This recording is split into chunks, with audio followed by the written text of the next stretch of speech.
നമസ്കാരം. ഭാരത് ലൈവിലേക്ക് സ്വാഗതം. അറബ് രാജ്യങ്ങളെ ഒപ്പം നിർത്താൻ ഇന്ത്യയുടെ നിർണായക നീക്കം. പാകിസ്ഥാനെ തുറന്നു കാട്ടാനുള്ള എംപിമാരുടെ സംഘത്തെ ഇപ്പോൾ ഇന്ത്യയിൽ നിന്ന് അയക്കുന്നു.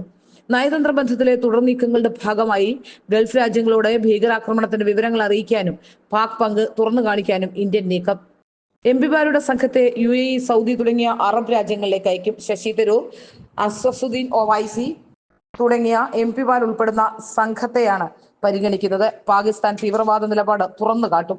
നയതന്ത്ര തലത്തിലെ തുടർ നീക്കങ്ങളുടെ ഭാഗമായാണ് ഗൾഫ് രാജ്യങ്ങളോട് ഭീകരാക്രമണത്തിന്റെ വിവരങ്ങൾ അറിയിക്കാനും പാക് പങ്ക് തുറന്നു കാണിക്കാനുമുള്ള ആലോചനകൾ നടക്കുന്നത്. പഹൽഗാം ആക്രമണത്തിന് പിന്നിൽ പ്രവർത്തിച്ച പാകിസ്ഥാന് ചൈന പൂർണ്ണ പിന്തുണ പ്രഖ്യാപിച്ചതിൽ ഇന്ത്യക്ക് കടുത്ത അതൃപ്തിയാണ്. ഭീകരവാദത്തിന് പിന്തുണ നൽകുന്ന നിലപാടാണിതെന്ന വികാരമാണ് വിദേശകാര്യ വൃത്തങ്ങൾക്കുള്ളത്.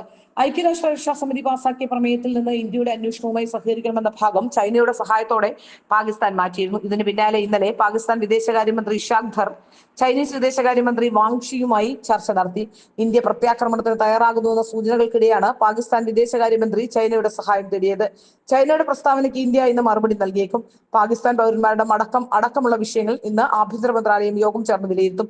സേനാ മേധാവിമാരുമായുള്ള ചർച്ചകൾക്ക് ശേഷം പ്രതിരോധ മന്ത്രി രാജ്നാഥ് സിംഗ് ഇന്നലെ പ്രധാനമന്ത്രി നരേന്ദ്രമോദിയെ കാണുകയും ചെയ്തിട്ടുണ്ട്.